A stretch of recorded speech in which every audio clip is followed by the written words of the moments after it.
Fantastic. Okay, so yes, once again, welcome everyone to a special event for the month of darkness, how to plan a one-shot. And I am joined today by some very special guests who are going to have to reintroduce themselves to you. And we're going to start once again with Blake. Hi there, my name is Blake Howard. I am the co-writer on the Vault comic series Vampire the Masquerade Winter's Teeth, as well as the upcoming crossover event World of Darkness Crimson Thaw. Here to talk about running one-shots. And we'll move on to Josh. Hi, I'm Josh. I run a YouTube channel called Strange Adventures, talking about VTM lore and how to play, storytell the game. I'm also a player, Thin Blood in the game's podcast Stitch of Fate, and I currently GM Leech over on Table Story on Twitch. Yeah. Joe? Hey everyone, it's me again, Joe, better known as DJ Torador, Nola Vanger on Twitter. I am an ST from my own home chronicle of Montgomery by Night, Vampire the Masquerade V5 with a sprinkle of homebrew. I also enjoy one-shots, and that's what we're here to talk about. So yeah, Torador's the best. And Rena. Excuse me. The rap nose. Anyway, hello, my name is Serena, and I am usually posting content and streaming Vampire the Masquerade content over at my channel, The Overlord. If you want to check that out, I'm a player in Call of the Abyss. I'm a player in City of the Saints, that's always in my channel. Player at the Gehenna Academy, but that's a different kind of system. And well, we've got an upcoming Sabat game that's gonna be out on Halloween titled Cradle of Cain. So check that out. That's a great title. And I am Huddy. I'm a community ambassador for the World of Darkness, and I'm a storyteller for Blood on the Grand Strand, which Josh plays in. So the very first thing that I'd like to talk about, which we've already talked about, but let's talk about it again, is I'd like to talk about your personal experiences with one-shots, how you got started in them. Do you do them often? What was your first one? Whatever you would like to share so we can get sort of your background. And we'll start again with Blake, just keep going around that way. so, once again, what most of the viewers might recognize me from was the one-shot that I ran in December last year for Patrick Rothfuss's charity stream, which was a crossover between LA by Night and Winter's Teeth, which was sort of a very fun little promotional event, something we got to do in the middle of the pandemic to sort of keep the brands of LA by Night and Winter's Teeth both alive. And was very fun to sort of plan for it. In regards to things that I do outside of streaming, I'm a big fan of one-shot games, at least in the own things that I run. Primarily in the form of, I think, Call of Cthulhu. I don't think I've ever actually played an entire Call of Cthulhu campaign. It's only exclusively been a selection of one-shots. But regardless, I think they're very useful. I think you can get a whole lot out of them depending on what your particular need is. They're very versatile. Josh, what is your experience with one-shots? I love them. I think they're perfect for all occasions. But mostly my experience with them is using them to introduce friends, family to, and at one point myself, to role-playing tabletop. I had an amazing game at one point where I managed to teach my nephew D&D for the very first time. He's like 13. I was very excited killing a zombie dragon, and yeah, it was a bit silly. It was a lot of fun. So yeah, and I really love them for experimenting and all sorts of things, like the all Toreador party. Obviously, we have a big Toreador fan here, and very important Toreador. And yeah, just showing how great that clan is and all the different facets of it in like one go was a lot of fun for me. So yeah, I think they're great. And Joe, your experience with one-shots. Oh, sorry, I just heard a kitty. And I don't have one.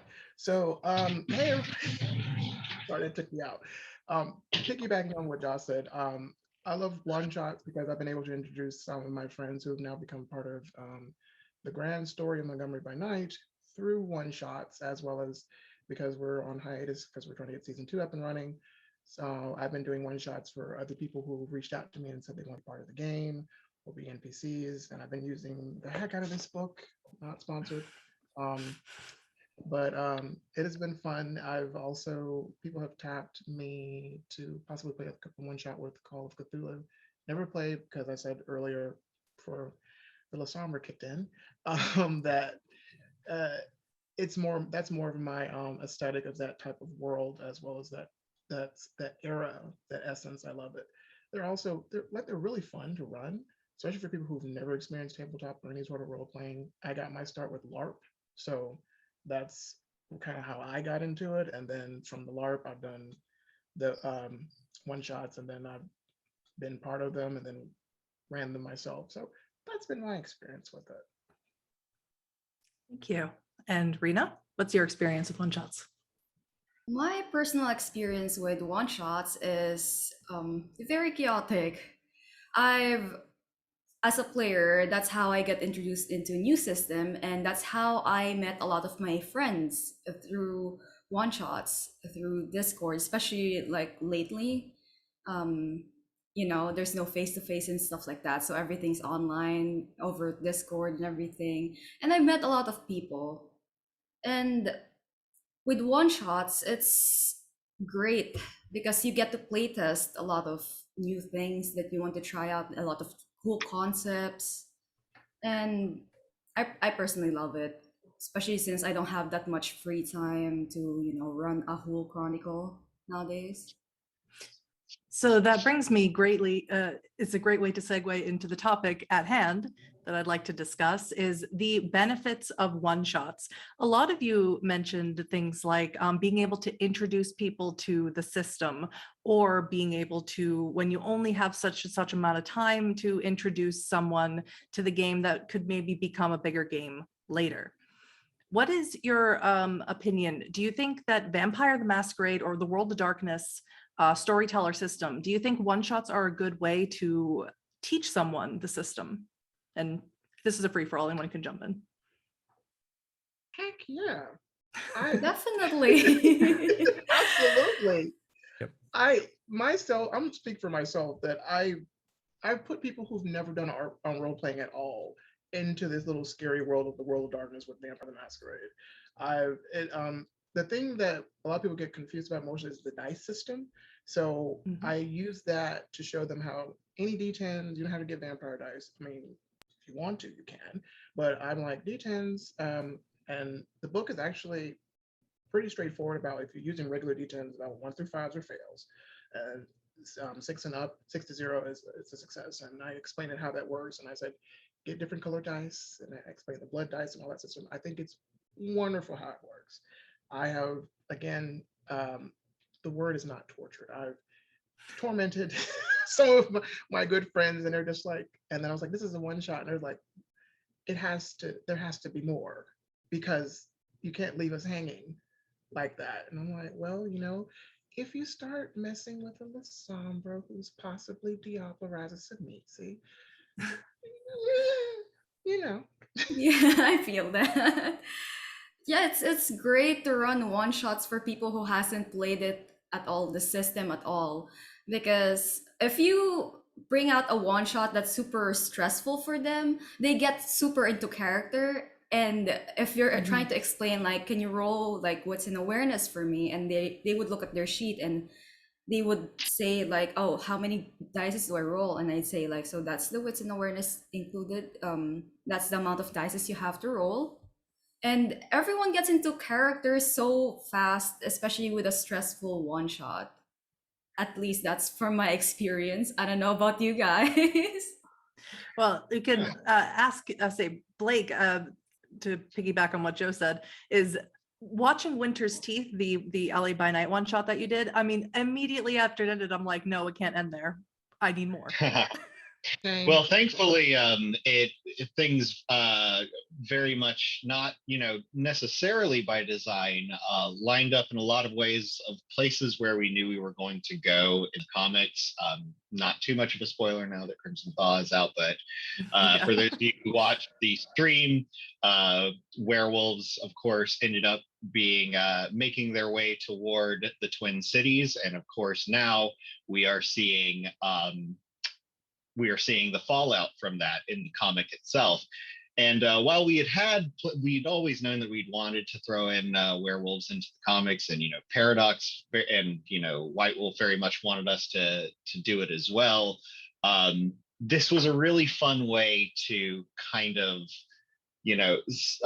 set up the justifications for how that actually occurred. So it was a very serendipitous moment in that regard. Would you say one-shots was the perfect medium to do that? Oh, a one-shot? Oh, absolutely. And I think speaking to that, we were talking about how well one-shots can be for helping people learn World of Darkness. And this is less about system and more about like thematic elements and mood. I think it can be a double-edged sword. I'll be honest. I'll be the first to kind of say, well, this is one way that one-shots really aren't super conducive. When you have a game like Vampire the Masquerade that focuses very much on the degradation of a human slowly losing themselves to the beast, you can't necessarily get all of that within just a single one shot. However, I think that one shots are very, very good for horror role-playing games. And I think particularly because people's PCs aren't necessarily precious. By the end of that one shot, there's no necessary guarantee that the story will continue on, and so things like character death or very, very heightened stakes and suspense and things like that. I think it's easier to do that in a one shot. I think it's easier for players to kind of ignore the bleed of letting their connection to their personal character bleed over too much, because these characters are designed to be one and done. And sometimes it's about really going out in a really awesome, spectacular, sort of blaze way. of glory kind of a way. Yeah. Mhm. Drive it like a Yeah. stolen car. Is Don't the get philosophy. attached. Yeah. Well, I although this workshop is about one shots, I also made sure to include short chronicles because I run a short chronicle. I think I only do about 6 episodes.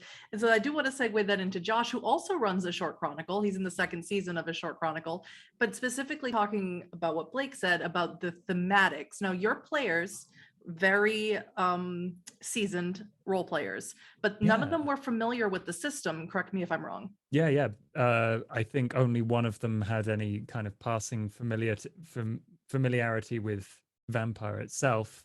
So I think very short chronicles or one shots allow you to like put your weird idea, like this is like what would happen if vampires went out in the day more, or you picked up on something that you really, really are intrigued by, and you can put that right at the front and then deal with that very, very quickly and watch all your players decide how they and their characters feel around those subjects and circumstances. And you can really make it way over dramatic than normal and do player character death, because the emotional consequences for the player are much lower, and they're more likely to really, really get stuck in there, because it's an opportunity lost if you don't take it, sort of thing.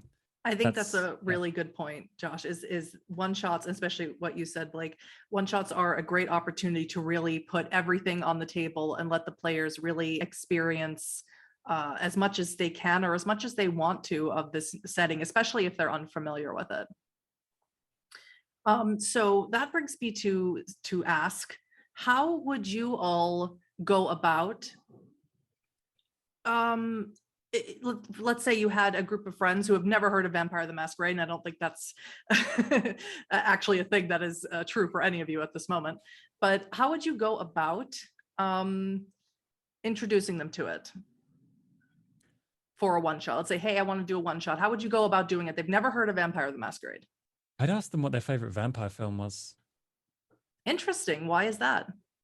because there's so many different vampire mythos. Like if someone's like, I love The Strain, you can go, well, that's gross. No, but you No, can I agree. go, we can like have kind of vampires taking over a city, like sneaking through and paying off some rich guy to make everything awful for a person. Or if you go Lost Boys, it's different from Interview with a Vampire. So like those vibes are very different, and then you can build up characters that fit those archetypes, and start from a point of familiarity, and then introduce them to all the little finicky unusual parts of the vampire lore and world, and how vampires work in this specific idea of vampirism.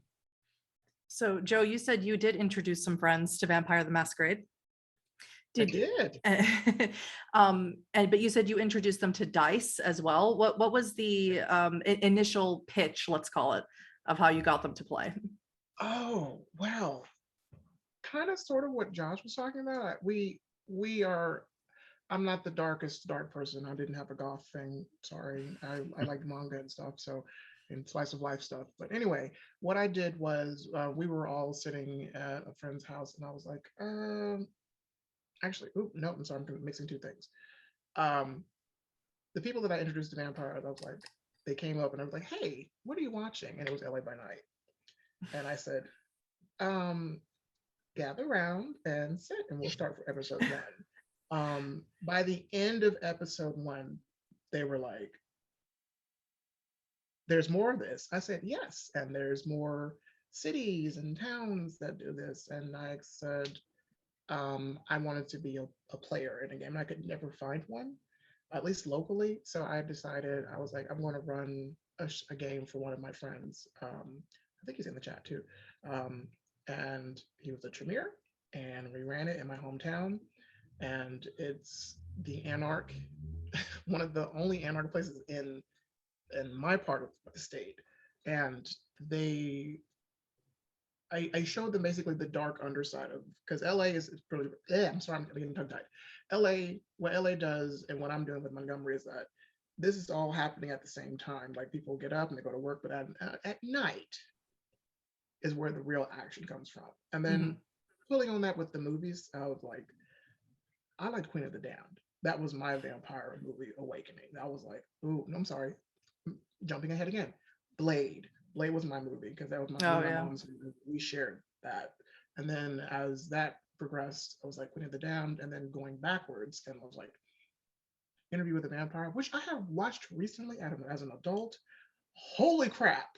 The stuff that I was not aware of as a younger person. It's a very Toreador story. Oh yeah. It is. It's so fitting. I was Does it surprise me that you like it? I love it. I absolutely love it. But that's what I've done. Shown people LA by Night, and also shown them that because I've had other people ask me outside of it, it was like, we'll never be like that. And I was like, the goal is to never try to be like LA by Night. They have a lot more stuff than they can do. I was like, enjoy it. I also point them to other streams to and as well as the Stage of Fate podcast. Like I said off camera, I was like, listen to this and see how this works. And that's what I've been doing with how bringing people to vampire, as well as also trying to do werewolf, still trying to learn the mechanics of that. But yeah, that's what I've been doing. That wasn't too much. That's fine. That's a super good point to talk about, because since all of us do streams and private games, it's very important, I think, to make the difference between a streamed one-shot and a one-shot between friends at a tabletop setting. Blake, you did Winter's Teeth.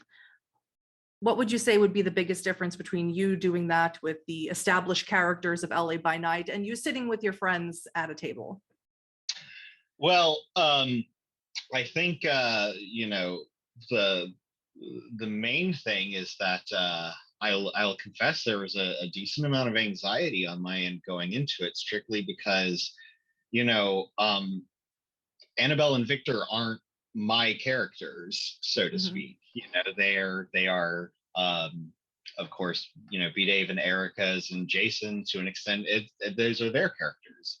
And so, you know, there was a lot of going into things being like, look, you know, I don't want any of the players to feel concerned that I'm like going to put their characters in a, you know, um, in a very very perilous situation and that wherein they may not trust me as a storyteller, while at the same time still trying to keep a decent amount of like stakes and consequences and suspense within the game. And whereas where if I'm doing that, you know, with my friends around the table, I don't really care about any of that. I love to surprise them as much as possible. I'm not the type of storyteller who loves, you know, like throwing terrible things against my players as a means of like, you know, making it a me versus them sort of scenario.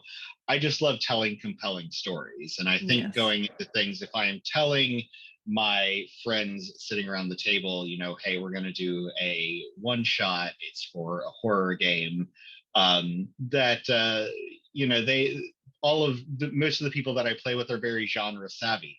They enjoy horror movies themselves and you know, gothic fiction, and so it's a sort of thing where I think there's a little bit more of a freedom to play, so to speak. Whereas, you know, with something like the one shot, you know, there obviously aren't, there are some extremes that I can't quite go to.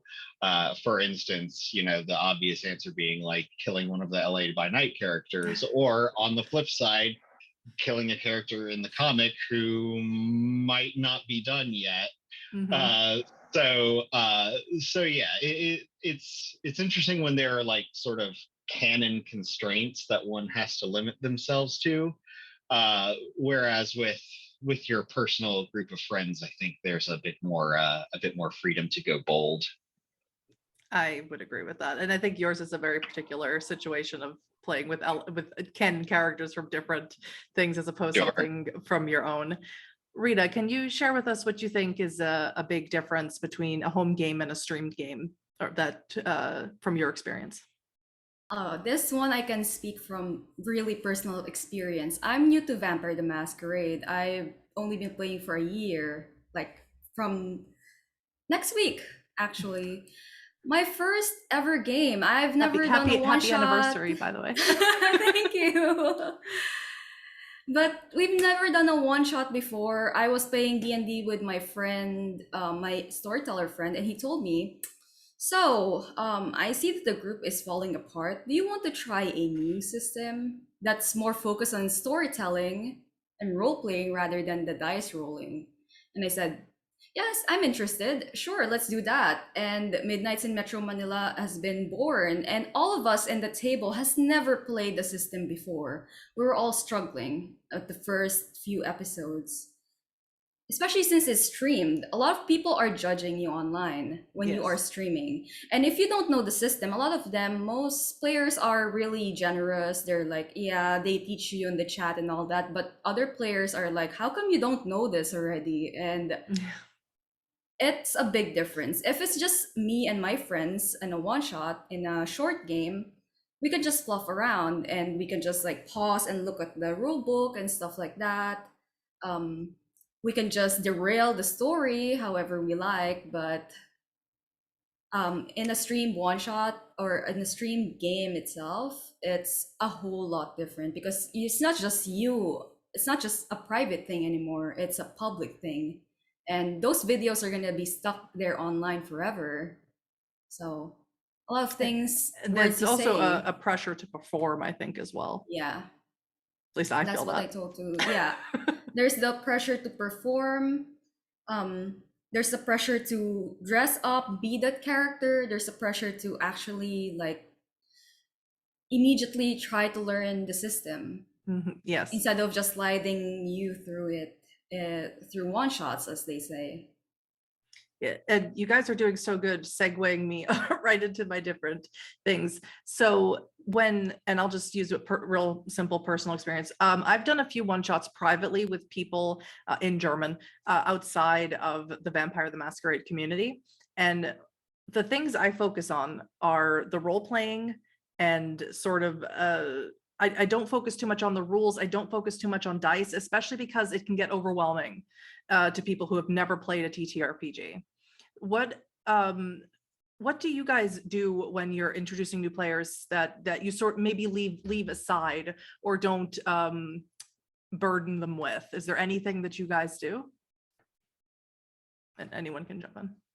I introducing people who've never played it, I kind of even with Vampire myself, because Rena had touched on something very important about streaming it and how particularly people who love V20, they're like real angry about some of the things. So, but what I usually do, particularly people who've never played, is when I ran it for somebody who never played, and I was like, I want to kill that person, and I was like, are you sure you want to do that? They're like, yeah. And I said, okay. So I left the part. I'm very lax with the rules. I'm just like, I said, normally that would incur a stain. And they were like, what does that mean? And I went into the whole thing, and they were like, wait, there's like real consequences. I said, yes, there are real consequences. There are super real consequences, and they could possibly have a quote unquote butterfly effect. You never know. So I'm kind of lax with stuff like that when introducing it, as well as the dice. I'm not really too fussed about it. People like, well, I messed up, or this is this. And I was like, well, it's okay. And I'm always encouraging people like, it's okay to make a mistake. It's okay to be unsure. But I just want you to have fun. My whole emphasis is I want a person to have fun when they're playing this game. You should never feel like you're being compelled, so to speak, to do something. Yeah, that's one thing as well. A lot of people get another difference with stream games and private games is that people get pressured to talk more on a stream game. With a private game, they can take their time to get into character. So with me, I'm really lax with the guidelines and everything because myself, I am a new storyteller as well. So I'm not that familiar with every rule in the book. I've got my own cheat sheet right here. Like I've got my notepad and everything. I have to check the rules every single time. That's why I love doing one shots with friends or in a private game. So it teaches me as well. It's not just for the players. It's for me as well to learn my own pacing and to learn everything else. And for players, I really don't focus much on how their character should act because of their clan. I think that's super important because I see very many people who want to play Toreador but they're like, oh, I can't do it this, and especially a lot of the people I know watch LA by Night and they're like, oh, I can't do it like Nellie G can do it, or I can't do it like Suzanne can do it. So, and I would really like to encourage people to branch out and play the clans that you want to play and not be bogged down by stereotypes of the clans. I don't know if that's a common consensus here. Yes. I'd say so. It's 100%. yeah, because it's so short, you want to hook people on the things that they find cool about it. So I tend not to worry about whether you're technically allowed to have a power. The player thinks it's cool, they can have it for this one game. That's fine. Absolutely. And that sort of stuff. And as I'm introducing people, it's not that I leave things out like clan compulsions or anything like that to try and guide them and teach them the rule set, but I definitely don't give them a rule to, or like, you know, a mechanical rule to follow unless I feel like it comes up and would be fun and important to, you know, the way that they're acting, like they're fighting someone, they're trying to use a power. or they're like, oh, I really want to do a bit better at unlocking this door. And I'm like, well, you have blood potency and you can use a rouse check to get better at this. And they're like, oh, yes. And I'm like, but you will get hungrier. And then just kind of introducing it so that they're like, yeah, I can do this thing. Oh no, there might be consequences. It's very much like what Joe said. Is Yeah, yeah. I think that's the benefit of the storyteller system is that you can show them the consequences. You know, there are consequences in a lot of systems. You know, you can't just go around and do whatever you want in D&D. I mean, maybe the DM will let you, but you know, usually there are consequences for things. But I think in Vampire the Masquerade and a lot of the World of Darkness settings, the consequences are pretty apparent pretty quickly. Ultimately, I think with this system, as with any system, the rules are simply there to, you know, help you convey a narrative action. The rules are there to tell you how you could do something, not how you have to do something. Exactly. And it's very important. I think Justin Achille wrote a blog post a few days ago saying that dice rolls also shouldn't be, you know, so super focused on dice rolls, that they really should determine where a story goes. That should be the deciding factor of if you need to roll a dice for certain actions. And I agree with that. I agree with that. Sometimes when we've been doing streaming and I've been streaming and off streaming, a lot of times it's just me setting the story up and them talking the story out, going through, RPing through the story, and then they get to a point, and it's usually we're probably like maybe 45, almost 50 minutes into a stream, and they're just like, I need to roll the dice. And I was like, go for it. Let's see if you can break whatever you're trying to do.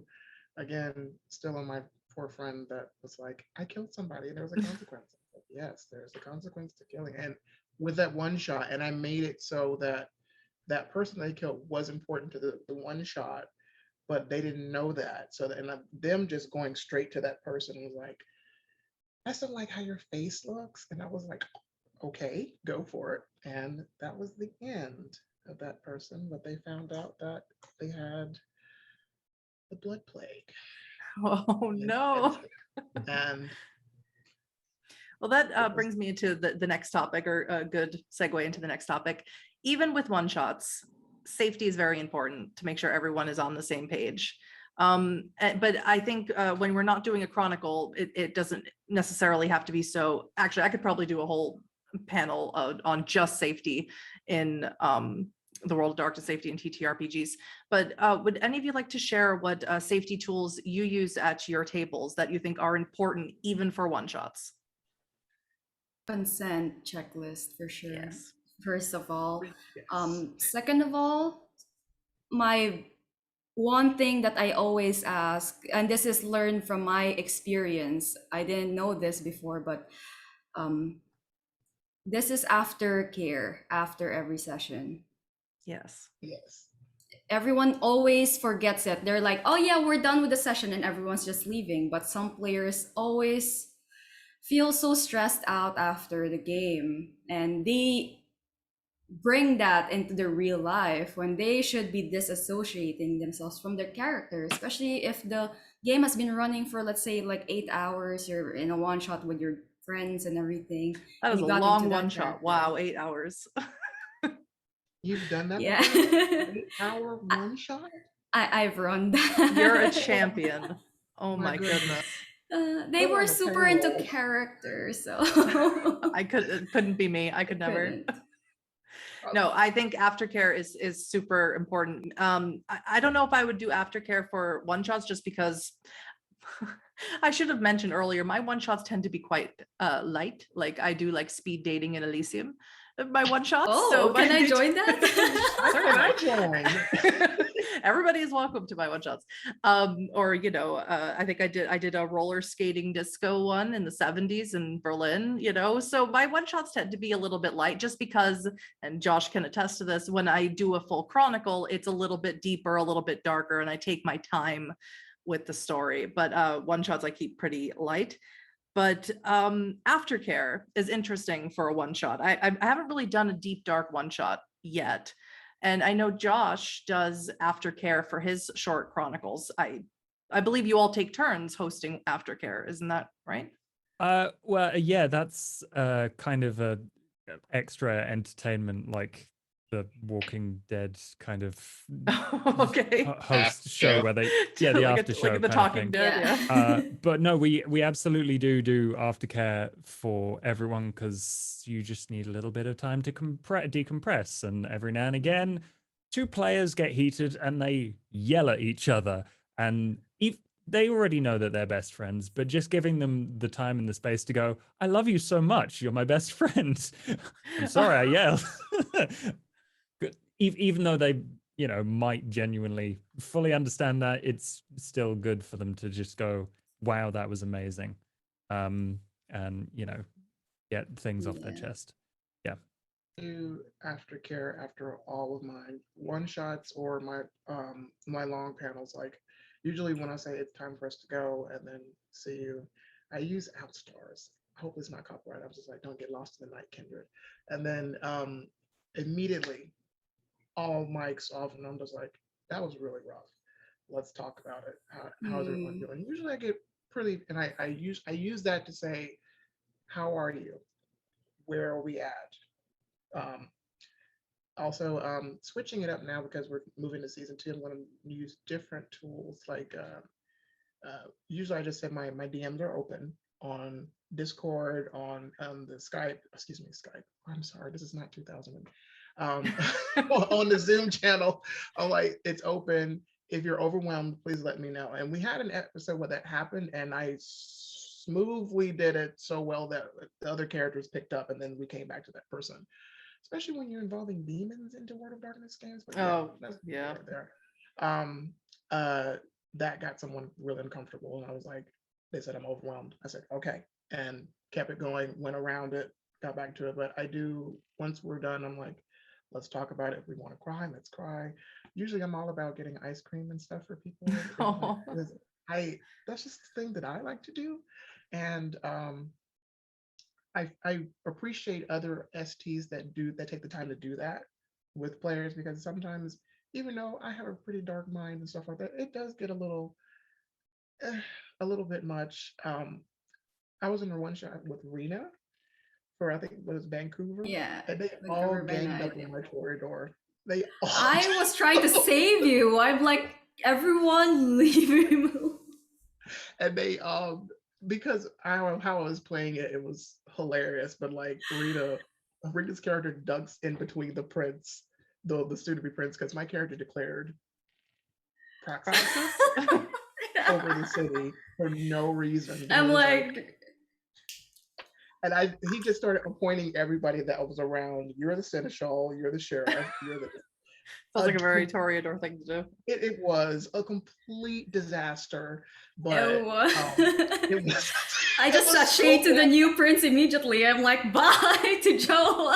And everybody sold my character out. They just like let it go. And then Steve was very kind. He was like personally mentioned, I'm so sorry everybody did that. I'm so sorry. I was like, it's okay.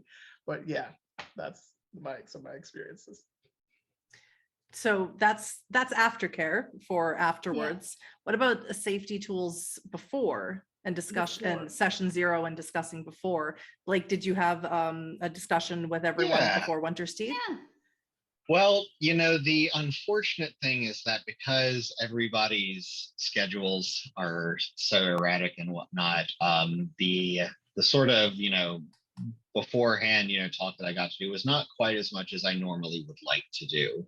However, that being said, we did get a bit of time beforehand where I was just like, hey guys, I just want to go through and, talk about, what the sort of, overall, kind of approaching it like a director, where it's like, look, this is the overall sort of like motivation of the game itself. This is what we're trying to do. This is what we're not trying to do. But in regards to, the sort of beforehand prep time, the before care, as it were, like I said, I run most of my games among groups of my very close friends.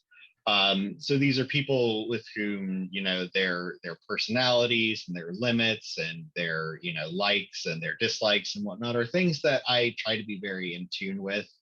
But that being said, before I go into a game, especially a one shot, I try to give them a, cultural touchstone to not have anything to do with the game mechanic, but a cultural touchstone about what they might expect. Like I said, my friends are, very genre savvy. My friends who I play with are very genre savvy, and are fond of horror. But that being said, there's a gulf of a difference between Silence of the Lambs and John Carpenter's The Thing. They're both horror, depending on how pedantic you're wanting to get about it, but there's a very, very, very huge difference about the things that make Silence of the Lambs scary and the things that make The Thing scary. Yes. So, without trying to give away, the things that are going to be the surprises and the twists and whatnot within the game, I try to tell players what they can expect and just make sure that these are things that they're comfortable with, and beyond that too, make sure that they're not only things that they're comfortable with, things that they would enjoy exploring. Whether that's a positive or a negative thing. I mean, we all feel that way. Otherwise, we wouldn't be playing Vampire the Masquerade.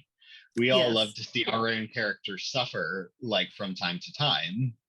So yeah, just making sure that I think that they know what to expect as far as tone goes, if not the specificities of content, I think goes a long way. I agree. And one thing that I use that is, I wouldn't call it a safety sheet, but I call it more of a safety calibration sheet of sort of a red, yellow, and green of, a list of things and where a player might be at with these things being in a game. And me personally, I prefer someone to put yellows or reds on that sheet as opposed to just giving me a sheet of all green, which happens more often than not, because then that gives me freedom, or not freedom, but it allows me to turn things up and down that, will grant that personal horror for them and how far I can and cannot go. It helps me as a storyteller personally. Sure. I think it's also sorry, you go ahead. I was just going to quickly say that I think it's important that obviously you prepare before, you have some time after, but during the game, you can't always account for everything that's going to come up. Someone might accidentally say something and you hadn't discussed it beforehand and you veer into territory that makes someone uncomfortable, and having tools for that, like check-ins, just if someone's not sure, they can, either if it's streamed, use the Zoom chat to just be like, everyone okay? And then everyone sounds off with their comfort level and stuff like that. And then also traffic light systems for if instead of asking, you're like, oh, I am actually at this level, which is useful not only for saying, oh, hold on, this has made me uncomfortable, but also that was great, let's try and push this. Yeah. So yeah, it's during the game as well is very useful. And of course, X cards, thumbs very, down, and very anything that provides, because the most important thing is that the table is supposed to be having fun. The table is supposed to be having a good time, even for a one shot. And so anything that you can do to keep the players having fun and being safe is the number one priority, at least before I go into any one shot. Even if it's something like speed dating in Elysium, I want to make sure that I don't make anybody uncomfortable, with anything. It's one of those things as well. You obviously discuss the checklist beforehand, their red, yellow, and greens. But one thing I like to do, right before I run the game, especially for just a one shot, and more importantly, if it's for long chronicles, that beforehand we will list down the things on the chat itself of things that we should avoid, since that has been explicitly said that it's a red for people, a lot of people. And at least that way they can be reminded before the game even starts that, oh, these are the things we should avoid, and these are the things that we can touch on but not really elaborate and stuff. That's interesting. So everyone's on the same page. It's important. It's important for everyone, storyteller, for the expectations of the player and the storyteller to be on the same page is super important for everyone. But that brings me into the actual nitty-gritty. Let's say that you want to start a one-shot, want to do a one-shot for streamed or for your friends. where do you even begin? With an idea. Yes. I mean, Excellent. but in all honesty, like not trying to downplay that at all. I think, in all honesty, though, having a clear cut, in screenwriting, we call it a log line. It is basically a quick little description. For instance, Elysium speed dating. That is a very succinct. I have a clear image of what that is in my head and what it would entail. Just to have to present to players in order to garner interest. So I think, having a very clear cut idea of what you might want to be as as an introduction to the game, and by the, very end of it, is a good way of getting players interested. For instance, I did one a couple of years ago, and it was a one shot that was specifically based off of the old vampire supplement called Hunters Hunted. Mhm. Uh, I have people that are PDF playing, somewhere. yeah, where people are playing mortal vampire hunters. And so, that was just kind of the one little log line. It was, you guys have been tracking this bloodsucker down for months, and tonight is the night that you finally confront them. And that people, listen to that, they get in, they immediately start thinking about what sort of characters they might want to play if you're not using pre-generated ones like I was in that instance. But regardless, the wheels start spinning, and I think, that kicks in players' interests and your own as well. You can kind of, once you have that very solid formulaic or solid idea, you can find ways to sort of make that interesting or throw interesting twists into what you might have considered a simple concept. I Yeah, agree. because it's the foundation at the end of it. Your log line is your foundation of the whole story. And that's the path that the players usually follow. Of course, you can add it. If you think of it this way, like the log line is the roots of the thing, but your players are the branches. And they can go on to That's other a very good way of branches. putting it. That is a very good metaphor. I agree with that and love that metaphor. Also, I agree with Blake saying having an idea. Also, for me, when I started doing Montgomery by Night, is some familiarity. Montgomery takes place in my hometown. I don't live there anymore, but majority of the players, except with the exception of a couple that are not going to be coming to the story, they're not familiar with the city. But the rest of us are, and I've been able to kind of pull things. What I've done particularly, which hasn't come up yet, but I've taken newspaper articles from certain time periods in the city, and I'm not breaching the Masquerade or like spoiling it, but in my game there is a ritualistic serial killer happening, and it's also there's an article related to it back home about something that happened that was similar to that, and I've tied that into the story. And one of my players they were like, "This sounds very familiar, Joe." And I was like, "Yeah, now expand on it. Why is it happening, especially in this dark setting of the city?" And that idea, as well as the familiarity of it, as well as, like Rena said, like it's the bedrock, it's the foundation, and then the players are the roots. The players are the branches, and you get to grow from that with them. So then the idea is great to have. How do you get it? I hate to use the word Movies! steal. Yeah. Reference! Honestly. Yeah. And everyone in Honestly, the chorus though, says, yeah. steal the idea. Yeah, I mean, in all honesty, though, like even as a writer, like the best way to be inspired is to take in inspiring things. It's just more grist for the mill, honestly. Yep, and it's not just like movies or other stuff that you can get inspiration on. You can also get inspiration from places. Like my place in Australia we only have 25,000 population, and there are some crazy things that happen here that sometimes you can just put a little bit of vampire in there and it makes sense. Yep. I do the same thing with true crime podcasts. I listen, I'm like, oh, but what if like a vampire inspired that person to do that? Or what if like secretly that person was a spy for this person, that's why they got killed, and that's when your other senses of taste kick in, and you and your players take it from there. Like it's just a spark from something you think is cool. Or sometimes the player end up, overthinking it, and I'm like, it wasn't I supposed to go that way, but True. Or you read a very inspiring vampire comic series. Mm, And- very Or- inspiring. That too. It's really good. Still, thank you very much. I do Well, what I can.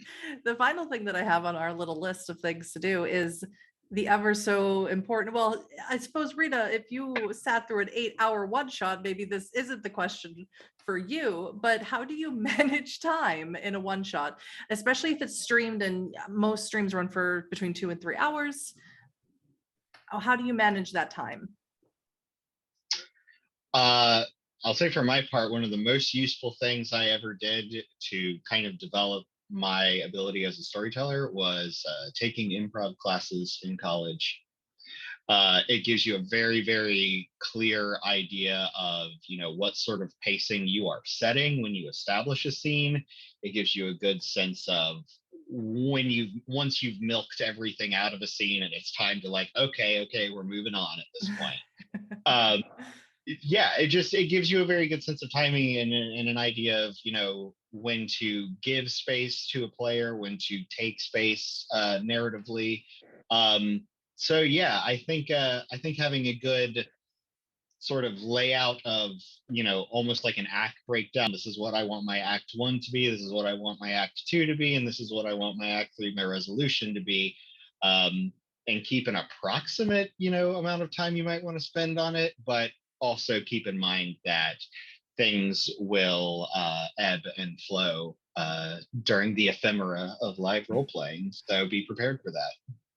Yeah, and I think that's what NPCs are for, especially if a scene is going too far or like it's been running for too long.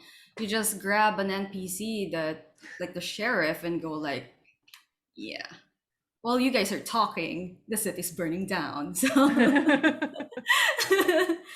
Right. How do you manage the time, Josh? The simplest version, I'm not very good at management. This is a terrible question for me.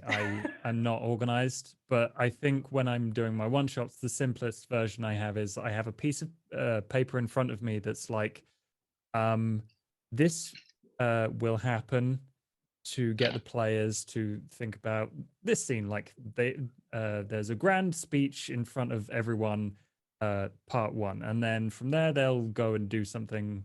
Then at some point someone will try and assassinate one of the players, and then like part 3, if they go to this place they'll end up finding the ritual knife that it was all done with, sort of thing. And I'm just like, if they go to here then they'll go get this, if they go to here then they'll get this, and I kind of portion that out in within the expected amount of 3 hours or whatever. And if some of those things don't happen because other stuff beforehand took too long, I skip them. Yeah, that happens a I lot. feel that. Yeah. And Joe, what do you do to manage time with one shots? This is also a terrible question to ask me because I am not organized. But usually what I have done recently up until we got to the finale, which turned out to be 4 hours. Don't do that to yourself. As new STs for your players, but it got so dense with stuff that was happening. I was like, okay. But what I've done now is like I have my tablet on a stand and I have a timer, and then I That's a good idea. Like, and like how I got it set up now, I take that from Ellie from ATL by Night. She told me she made her ST stand. So I have like my tablet right on this side, as well as everyone's consent forms and the paper that I wrote, like what's the story, how I wanted to go. And I kind of do it very quickly when I'm on the camera. So I'm like kind of glance over and I'm like, okay, we're starting to get there. Let's do that. Or some of my players actually also do the time. They kind of cut the time down. I have a caitiff that was supposed to be a Tremere and an actual Tremere, and they love to use um, premonition. And usually, when they get deep in their premonitions, I say, I think that might be a good time to stop before they come back into the reality of it. Yeah. And they're like, no, you can't do this to us. And I'm like, but this is a premonition and it's dark and this is where we're headed. So we'll cut it off at that. But the timer, you necessarily have to be a tablet. It can be a phone or something less noisy. Do not use an egg timer. I was in a group with someone that did use one and it went off and it scared the crap out of all of us. So Timer. it was an kinda actual spooky. egg timer. It was old school, like my mom had. It was No wonder you twisted. Like, a corn cob. So like I it was feel set, like I feel like the only time I would use an egg timer would be if I was going to do something every time it went off. Yeah, there's like a time bomb or something. There's Yeah. a bomb happening, Mhm. or the risk gets higher every time it's happening. Yeah. they used that and everybody was like, ah, and he was like, oh, I am so sorry, we're out of time. And I was like, So but that's what I do. I use the tableau stand and sometimes my phone, and sometimes things will fall over, and I'm like, oh, well, that's time for us to get out of this. I had a book fall over one time, so but yeah, that's what I've been doing. well, so before we wrap this up, I will open up to the chat. If there's any questions that you want to ask these amazing people about one shots or anything else, because we do have the amazing Blake Howard with us. We just want to talk about Winter's Teeth for the rest of the time. I will share with you some of the things that I do for one shots for pacing purposes. And I sort of steal from Jason Carl's and then this happens. Josh knows because he's played enough games with me where I sort of have a set story beats that are, they're not necessarily all the same. I sort of have a variety of story beats that are going to happen depending on what players do. And because time is always an issue, I sort of interject myself or an NPC to sort of push the story into where it needs to start moving somewhere in order to keep the time flowing, so to speak. But honestly, with one shots, I don't do a whole lot of planning and story beats and pacing and stuff like that. I sort of save that for a chronicle. I don't know if that's the same with everyone here. Me too. I think I'm the most disorganized one since I have the least experience storytelling. But I've got I just put three things, three sentences that if they follow this thing, this will happen. And if they follow this thing, this will happen. If they follow this thing, this will happen. But it goes from mild to chaotic. So it's a dice roll where the players end up, they can have a really uneventful session. They can have a really stressful time with a wraith. For instance. Yeah, it happens. The one thing I like to steal from other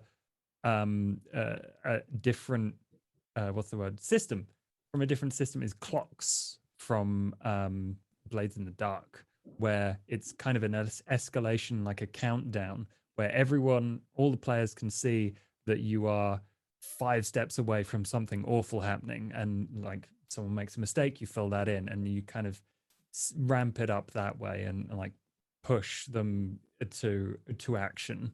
Ramping up tension. Yeah, ramping up the tension. Yeah. We do have a question from the incomparable Shane Easton, plays Katya in LA by Night. Hello, Shane. What's the best one shot you think you've ever seen or played in as a character or storyteller, and what do you think made it so great? That is a hard question to answer.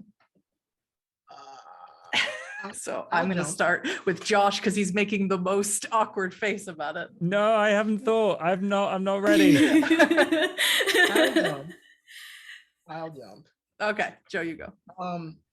Going back to the one shot that it turned into 2 with Rena when we played with her, and how what made it just really stick out for me was Rena and I didn't know each other, and our characters didn't. And my New Orleans-based Toreador ended up in Vancouver, and her My venture in Filipino yeah. Vancouver. So how that happened, I don't know how hell that happened, but it did. Just how characters can completely shift the entire story around and keep everybody, even the ST, on their toes. My character, what was his? Gerard Cadieu. Wrong. Gerard came in and assessed the situation. Something was going on. I can't remember, but I remember after everything was said and done, I was like, the prince ran away, and I was like, well, if this is going to happen, then I declare myself false, and you and you and you and you and you, and everyone's faces cracking, just of like, wait, is this part of the plan? And people saying like, was this part of this? And they're like, no, Joe completely threw the whole thing off, and I'm so glad he did. And me and Rita came back because I said I was going to be Prince, and boy howdy, just the ending of that. I got what happened? I got thrown out of a window. Yeah. Yeah. You were trying to kill me after I saved your life, but I was Because protected by the new prince Seneschal. yes, So bye. Rita's character did one. I'm so proud of that. That was like one of the best. Me and I think the Malkavian whip got thrown out of the window because he came after somebody with a butter knife that he had written Yeah. on. Sounds like And Steve from Vancouver by Night is doing a lot of stuff that I should go check out. that one you should. It was fun. I had a great time with that one.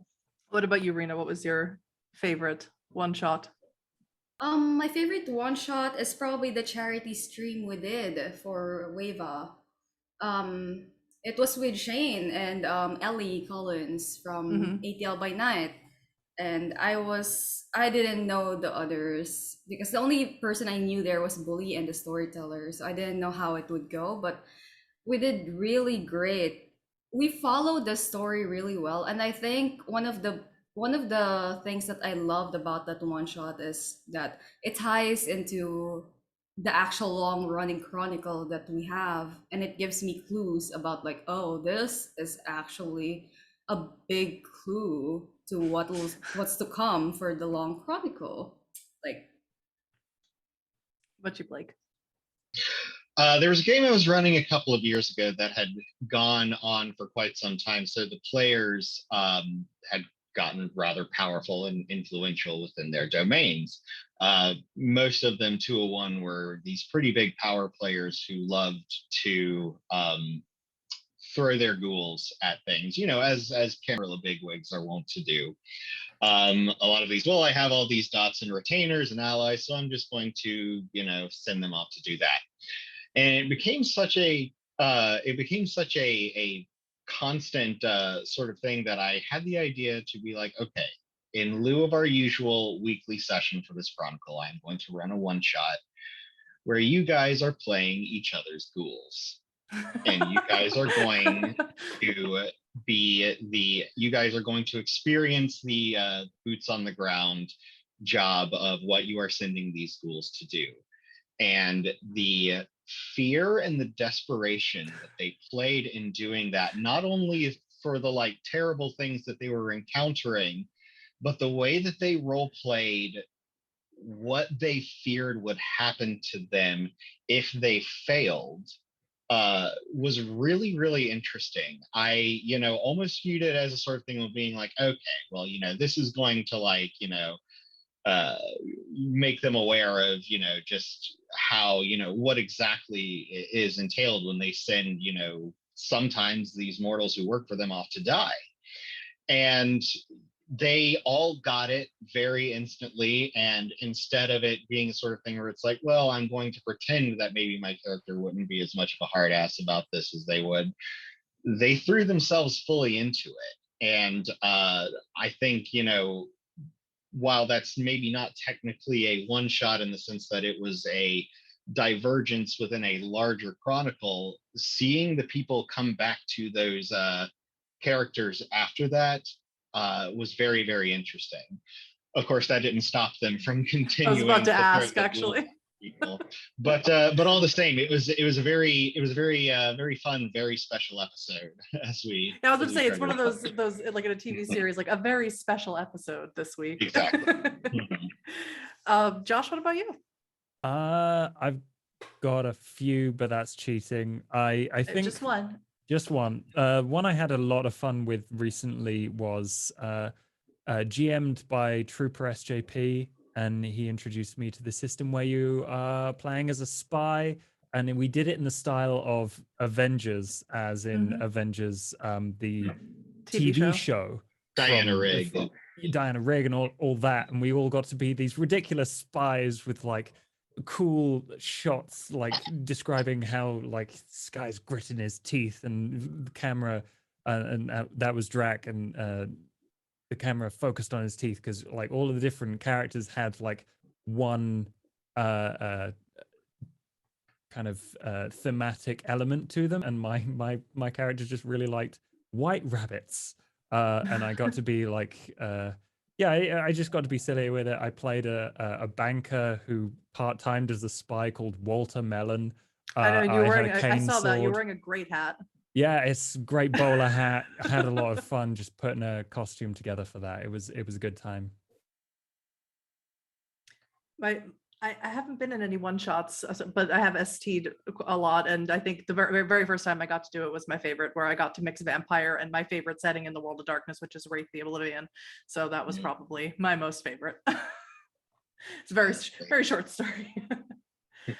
We do have another question here, which is, what is your number one tip for transitioning from player to ST?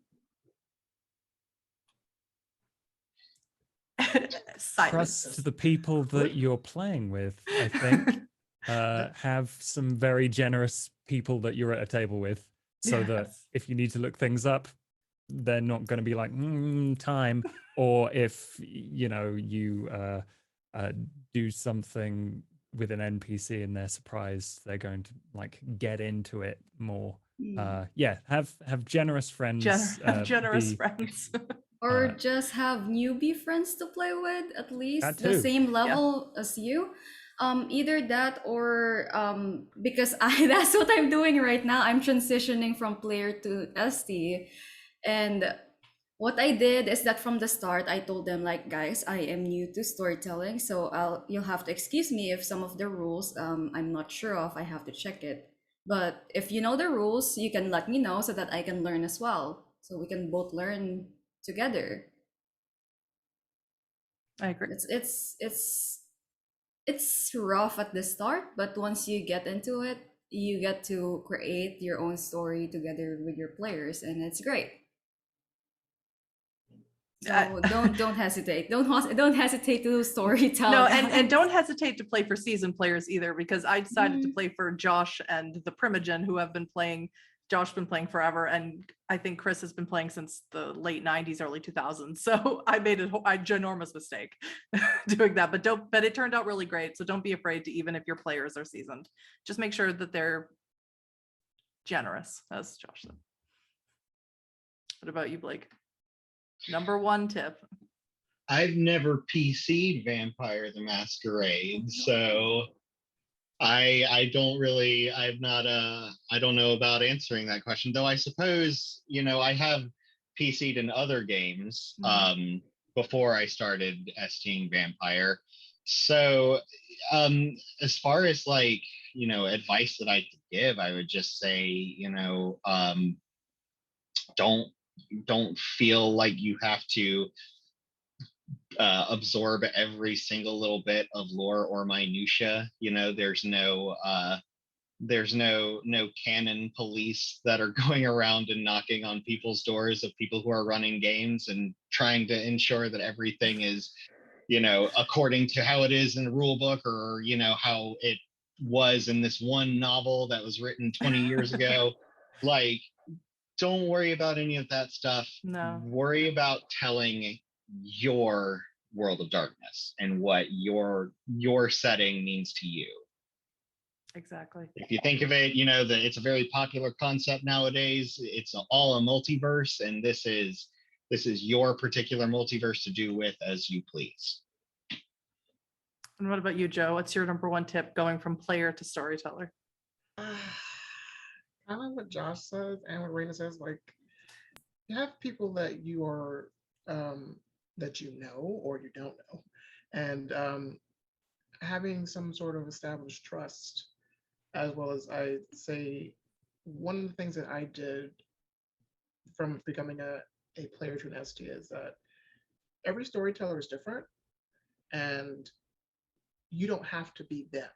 Play vampire or whatever story that you're doing how you want to play it. Jason Carl said that too. She was like, play it how you want to play it. It doesn't have to be rule heavy, or it can, whatever, but it make it fun for the players, but also for yourself. One of my things that I was afraid of is that I was going to mess up and it's going to be very bad in public. And like Rena said, they're going to be on the internet forever and everyone's going to laugh at you. So I was like, always had that heavy extra thing on me. And someone said, like, can you be Jason Carl? I was like, no, I cannot be Jason. I am just There is only Jason- one. There is only one Jason Carl. there's only one Unfortunately. Mr. Carl. So, and I said, I tweeted him sometimes and say, thank you, senpai, for what you do for us. But I was just like, I'm just a little black guy from Alabama that put his toe into this, and apparently people enjoy what I've been doing. But what Jason has done is I take notes from him, because one thing he does is I'll so make a do I. note. I love doing that and seeing the horror in people's eyes. Then make a note of that. Or one of my players' friends says, like, when Joe does death maracas with the dice, something's about to happen. Or the story is something big is happening. And then I've done it even off screen. It's just like I rolled the death maraca and they were like, and I said, I take notes. And they're just like, Joe, what's happening? I said, we'll find out next time when we come back. And to see them warms my heart. My little cold dead. And Jason did do an interview last night where he did talk about rolling dice behind the screen, and someone asked, like, are you just doing that to freak out the players, or is there like a purpose behind it? And he did say that he does it because he has, and he did share something on Twitter, some of the stuff that he's doing behind the screen, like a masquerade tracker. Masquerade. Yeah. Which is such an amazing idea. I've stolen that one. Yeah, I have So too. that's gonna go on my list. We've all stolen it because it's such an amazing idea. Oh God, Jason's in the chat. He just said death maracas. Yeah, well, death maracas. I'm sorry, that's a great terminology for rolling dice. Great sound. It is. Mhm. Okay, and so I don't think there's any. I mean, there are a few more questions, but there's stuff that we already covered in the panel. Stuff like story beats and rolling the story along and things like that. There's one final question I do want to ask. In any of your one-shots or campaigns, though, was there any sort of cheeky reference that became a running theme of your game? That was one of the questions. They used the example effed on Fairbanks, which is an LA by Night reference, where they're in Hollywood Forever Cemetery, and Annabelle says, one time I was on a date here, and we did it on Douglas Fairbanks' grave. And that became a running theme throughout LA by Night, where everyone was talking about, Fairbanks, and everyone would know what that meant when they would just say the name. Is there any? I immediately thought of, in my own personal, in Blood on the Grand Strand, all the thin bloods in the Grand Strand call full-blooded vampires thick bloods. They all do it, and they all do it unironically. Is there anything like that in any of your games where you have a sort of a running theme, a cheeky joke? Yes. Okay. I'll start because mine are funny apparently. Slight spoiler of my story. It's an anarch game, and much like LA, I've like each place has their own little barony, even though it's a very small city. A person lost their barony, and a new person, the other groups of the barons decided to come together and appoint someone against their will to be the baron. And it happened to be a thin blood named Manny, who works at Burger King. And he uses thin blood alchemy to give you diet soda if you're ever hungry, because he can tell who his people are. So throughout the story, I've heard people say like, man, I really need to go to Burger King and get me a Whopper and some chicken fries. And like I slowly die inside a little bit because they constantly keep doing that to me. Is about let's go to Burger King. And then I drive past Burger King. And, oh God, here we go. So that's one of those little cheeky reference for my story. I've Anybody got else? two actually, at least in one of my games. You're supposed to, okay, but one of it is that the fledgling of the group always wants a Macca's run, at McDonald's run. So every time we pass by a new city, because they are on a road trip going obviously from the coastline of Australia, going to the middle part of Australia, which takes days, or they're traveling around, they're like, Fletchling's like, can we buy Macca's? Can we buy McDonald's, please? And the obviously the neonates and the Ancillos like, we can't eat food. And I'm hungry. You cannot eat food. Bad things happen. That, and I don't know why, but they've realized, I don't know why with this whole coterie, they think vans are evil. So at some point they needed to find a van for them to, drive around with. And they said like, yeah, we're going to evil vans are us. So it's gonna be, they don't like particular vans because it did not pass the vibe check. And I'm just like, am I gonna have to make your like villain the vans? It's important to pass the That vibe check. It's matters. very important. That matters, the vibe check. It does matter. What about you, Blake? Anything, any cheeky references you throw in your Yeah, games? I had a character, well, I had a chronicle that we played in seasons, and each season was its own era. And this was back in my hometown of Wilmington, North Carolina. And so, the first season took place in like 1789, and then the next season took place in like 1863, Oh, that's really cool. 1927, and then That's modern really era. cool. Yeah, it's I kind of unabashedly stole it from like the Giovanni Chronicles and Venture Chronicles. They do I was kind of the same thing. Yeah. But we had there's an NPC that I had who was a Ravnos who their favorite scam when they were introduced in season 1 was throwing themselves in front of horse carts and wagons and getting trampled by them. And of course they're a vampire, so they're fine, but of course the terribly frightened driver would go to check on them, and said character would either take their blood or otherwise extort them for money and what have you. And then they disappeared for a season and came back in 1927, and they were discovered when the PCs were driving a car, and lo and behold, someone throws themselves in front of a car and they run over this person. And so much time had passed that they had completely forgotten about this NPC. So the characters are like freaking out, and they're like, oh my God, we just killed a human. We're going to have to get rid of this body and whatnot. And they go out to check on them, and they realize that it's their old friend, still up to his usual tricks. Oh. And then when we got into the modern era, unfortunately there weren't many Ravnos around at the time. So, but that was, I felt like the closest thing I could think of to a running trope. But I suppose it was more of a callback, really, but one that was greatly appreciated.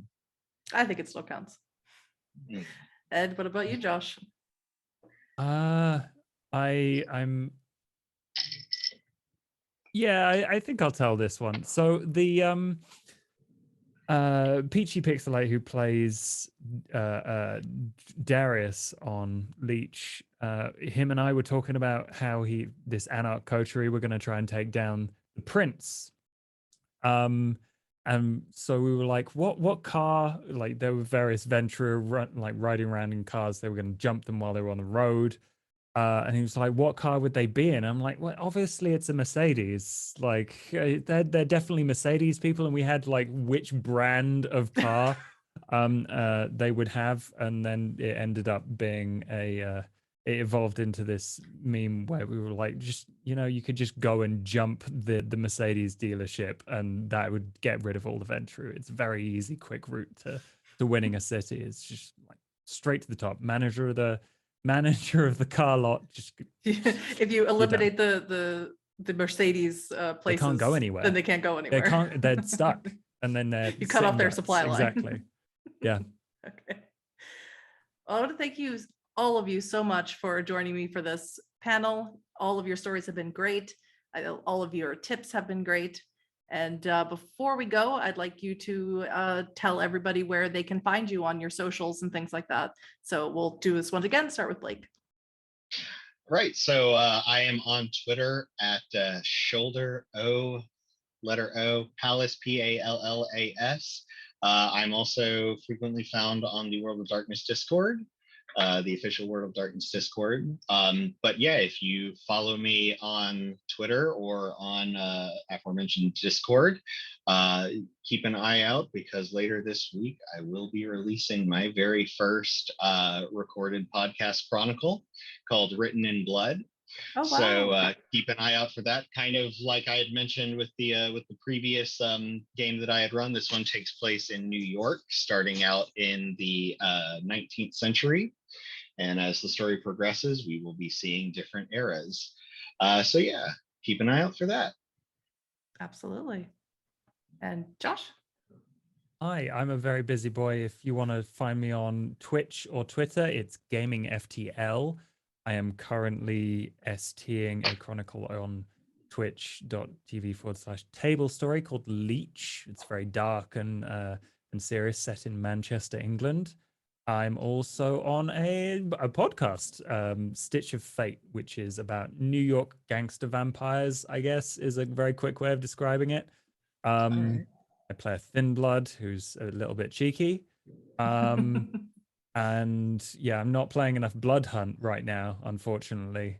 And yeah, if you want to learn about VTM lore or how to ST the game, my YouTube channel is Strange Adventures, and I do all sorts of role playing stuff, but lots of vampire.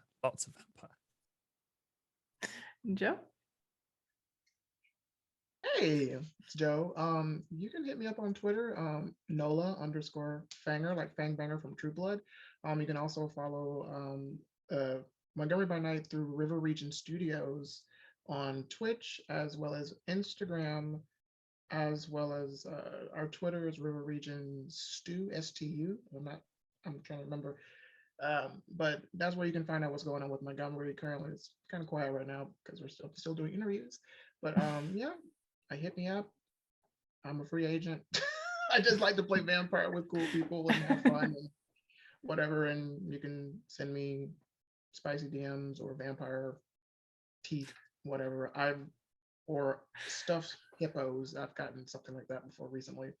So you said spicy DM, so immediately I think Stitch of Fate. No one cares about your spicy dungeon masters. Sorry, Rita. Oh my god. It should be known, I watch a lot of people's streams, like just way too many. It's constantly what I'm doing. Sorry, Rita. That's all right. Well, my name again, once again, I am Rena, and you can find me most actively on Twitter at the Overlord, but I'm also on Instagram and all the other socials. If you guys wanna just check out the game or run a one shot, I can run a one shot for people. Just hit me up over Twitter and I can bring you into the Discord and just bring you into the family, as they say.